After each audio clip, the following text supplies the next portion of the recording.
اعوذ باللہ من الشیطان الرجیم بسم اللہ الرحمن الرحیم۔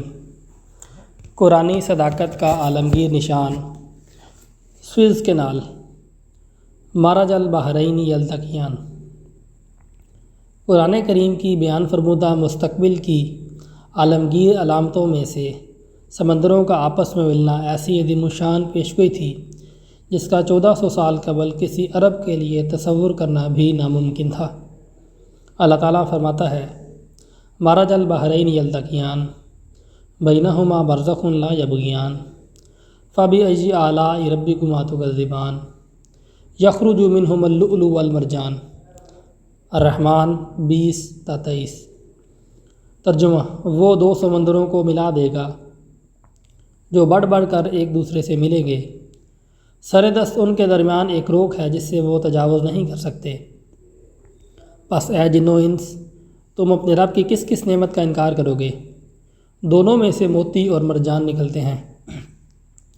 اسی طرح سورۃ التکویر میں فرماتا ہے، وَإِذَا الْبِحَارُ سُجِّرَتْ، التکویر آیت نمبر 7۔ جب سمندروں کو پھاڑ کر ایک دوسرے سے ملا دیا جائے گا۔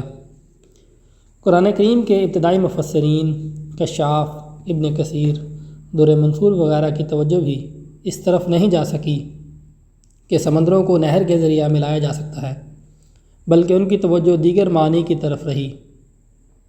لیکن جب خدا تعالیٰ کی تقدیر پوری ہونے کا زمانہ آیا تو دنیا نے دیکھا کہ کس عظیم الشان انداز میں اللہ تعالیٰ نے قرآن کے الفاظ کو ہو بہو پورا فرمایا۔ سورۃ رحمان کی تفسیر کرتے ہوئے حضرت خلیفۃ المسیح ثانی رضی اللہ تعالیٰ عنہ فرماتے ہیں، اس میں نہر سویز اور پاناما کا ذکر ہے۔ فرمایا، دو سمندر قریب قریب ہیں لیکن ان کے درمیان خشکی ہے، ایک دن وہ مل جائیں گے۔ ان کی علامت یہ ہے کہ ان میں سے موتی اور مونگا نکلتا ہے، اور یہ دونوں چیزیں سویز اور پاناما سے بکثرت نکلتی ہیں۔ تفسیر صغیر سورۃ الرحمن، زیر آیت مرج البحرین یلتقیان۔ بحیرہ روم اور بحیرہ احمر کے درمیان آبی گزرگاہ کی انسانی خواہش تو صدیوں پرانی تھی۔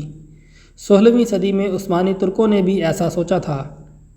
پھر 1798 میں نپولین کے دور میں فرانسیسی ماہرین تعمیرات بھی مصر گئے تھے، مگر انہوں نے اس کو ناقابل عمل قرار دیا۔ اس کے بعد برطانوی ماہرین کا تجربہ اور اس کا نتیجہ بھی ایسا ہی رہا تھا۔ بالآخر 19ویں صدی میں یہ کامیابی ایک فرانسیسی شخص فرڈینینڈ ڈی لیسیپ کو ملی، جس نے اس جگہ نہر بنانے کا منصوبہ بنایا اور اس کو کامیابی سے پایہ تکمیل تک پہنچایا۔ نہر سویز کی تعمیر 1859 میں شروع ہوئی اور 17 نومبر 1869 کو اس کا باقاعدہ طور پر افتتاح ہوا۔ ابتدائی تعمیر کے بعد سوئز کینال کی متعدد بار مرمت اور توسیع بھی ہوئی۔ توسیع کے بعد نہر کی موجودہ لمبائی 193.3 کلومیٹرز اور کم از کم چوڑائی 205 میٹرز اور اس کی گہرائی 24 میٹرز ہے۔ سوئز سے لے کر بحر روم تک یہ نہر 3 جھیلوں سے گزرتی ہے۔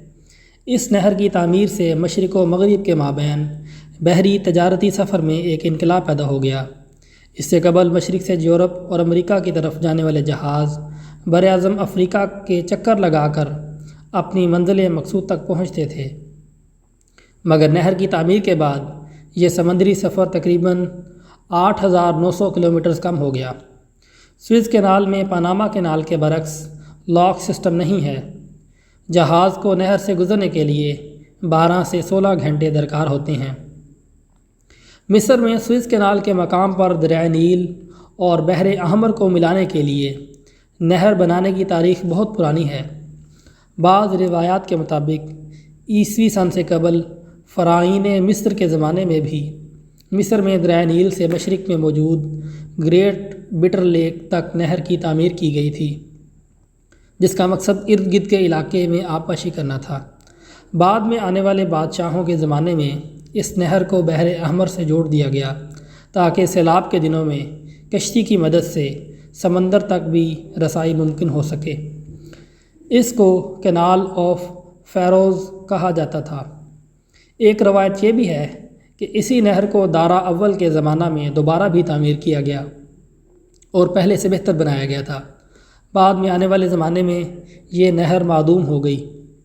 اسلامی روایت کے مطابق خلافت راشدہ کے زمانے میں عرب میں قحط پڑنے کی وجہ سے حضرت عمر رضی اللہ تعالیٰ عنہ نے مصر کے گورنر حضرت عمر بن العاص کو حکم دیا کہ وہ مصر سے غلہ بھجوائیں۔ زمینی راستے کی طوالت کی وجہ سے دریائے نیل سے بحر احمر تک ایک نہر بنائی گئی اور اس کے ذریعے آسانی سے غلہ عرب بھجوایا جانے لگا۔ اس کو نہر امیر المومنین کہا جاتا تھا۔ چند دیگر روایات اس بات کی تصدیق کرتے ہیں کہ حضرت عمر رضی اللہ تعالیٰ عنہ کے زمانہ خلافت میں دریائے نیل سے بحر احمر تک بنایا جانے والا یہ راستہ 8ویں صدی عیسوی تک زیر استعمال رہا۔ بعد میں عباسی خلیفہ المنصور نے سیاسی اور فوجی وجوہات کی بنا پر اس کو بند کروا دیا۔ ممکن ہے کہ اس زمانے میں کوئی ایسی نہر یا دریائی گزرگاہ اس علاقے میں پہلے سے تعمیر شدہ ہو اور حضرت عمر رضی اللہ تعالیٰ عنہ کے حکم پر اس کی صفائی وغیرہ کروا کر زیر استعمال لایا گیا ہو۔ 16ویں صدی میں عثمانی بادشاہ نے بحر احمر سے بحر روم تک سمندری راستہ بنانے کا ارادہ کیا، مگر منصوبے کی بے تحاشا لاگت کی وجہ سے اس کو ترک کرنا پڑا۔ یورپی حکمرانوں میں سے نپولین بوناپارٹ پہلا شخص تھا جس نے اس جگہ سمندری گزرگاہ بنانے کا ارادہ ظاہر کیا۔ نپولین کے دور میں فرانسیسی ماہرین تعمیرات اور انجینئرز نے اس علاقے کا سروے کرنے کے بعد اور اپنے ابتدائی تخمینے لگا کر یہ اندازہ اخذ کیا کہ ایسا کوئی بھی منصوبہ حقیقت پسندانہ نہیں ہوگا۔ اس پر یہ منصوبہ ترک کر دیا گیا۔ 1854 میں اس منصوبے پر عملی پیش رفت فرڈیننڈ ڈی لیسیپ نے کی۔ اس نے مصری حکمران محمد سعید سے اس علاقے میں سروے کرنے اور ایک سمندری گزرگاہ تعمیر کرنے کے لیے رضامندی حاصل کی۔ پھر اس مقصد کے لیے 15 دسمبر 1858 کو سوئز کینال کمپنی کی بنیاد رکھی۔ ابتداء میں برطانوی حکومت اس منصوبے کے خلاف تھی کیونکہ اس سے بحر ہند میں ان کی تجارت اور فوجی تسلط کو زک پہنچنے کا خطرہ تھا۔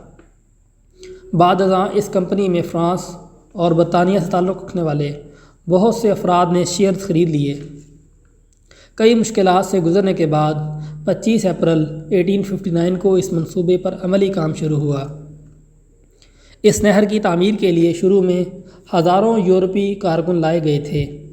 جب وہ بھی کم پڑ گئے تو محمد سعید نے 1861 میں بالائی مصر سے مزید تقریباً 10,000 کارکنوں کو زبردستی بلوایا جنہوں نے اس منصوبے میں مدد کی۔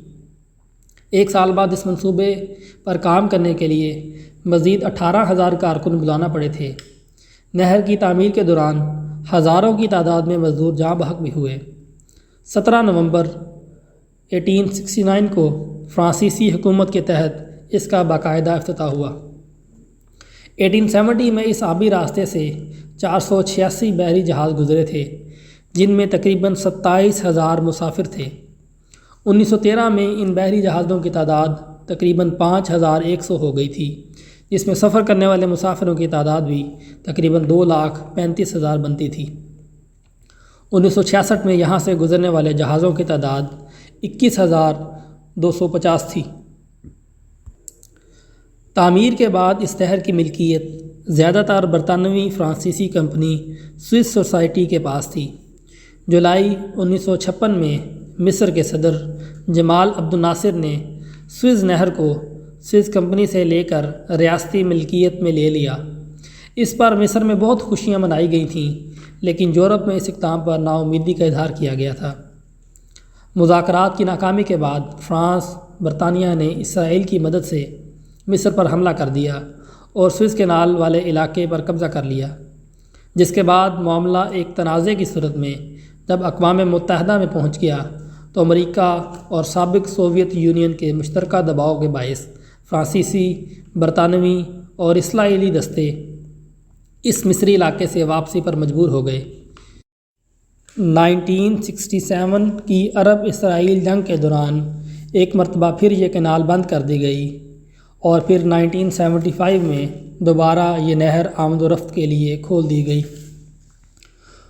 2014 میں مصر کے صدر نے نہر سویز کو مزید چوڑا کرنے اور ایک بائی پاس بنانے کے منصوبے کی منظوری دی تاکہ ایک ہی وقت میں بڑے جہاز آ اور جا سکیں۔ اس منصوبہ پر کام 2015 میں مکمل ہو گیا تھا۔ اس کے بعد اس آبی راستے کی ٹرانسپورٹ کی اہلیت بھی تقریباً 2 گنی ہو چکی ہے۔ پہلے اگر روزانہ تقریباً 49 بحری جہاز اس نہر سے گزر سکتے تھے تو آج یہ تعداد تقریباً 100 ہو گئی ہے۔ یہ آبی راستہ آج بھی مصر کے لیے آمدنی کا ایک بہت بڑا ذریعہ ہے۔ سال 2020 میں اس نہر سے مصر کو حاصل ہونے والے آمدنی 5.61 بلین امریکی ڈالر تھی، جبکہ اس نہر سے گزرنے والے جہازوں کی تعداد 18,229 تھی اور تقریباً 1.19 بلین ٹن کارگو سامان اس نہر سے گزرا۔ نہر سوئز آج بھی مشرق اور مغرب کے درمیان تجارت کا اہم ذریعہ ہے۔ آج دنیا کی 12% تجارت سوئز کینال سے ہوتی ہے اور تقریباً 9 ارب ڈالر کا سامان روزانہ اس سے گزرتا ہے۔ شروع میں اس نہر کو high way of the British umpire نام دیا گیا تھا اور اس کی وجہ سے لندن اور ممبئی کے درمیان سمندری فاصلہ تقریباً 20,000 کلومیٹر سے کم ہو کر 11,500 کلومیٹر رہ گیا تھا۔ اسے جہاز رانی کی بین الاقوامی صنعت کو بھی بہت ترقی ملی تھی۔ نہر سوئز کی تعمیر کے منصوبے نے اس دور کے مصر کو بھی بہت زیادہ بدل دیا۔ اس نہر کے کنارے آباد ہونے والے شہروں میں سے پورٹ سعید ایک بڑا تجارتی مرکز بن گیا، جس کا رابطہ باقی ماندہ ساری دنیا کے تجارتی نیٹ ورک سے قائم ہو گیا تھا۔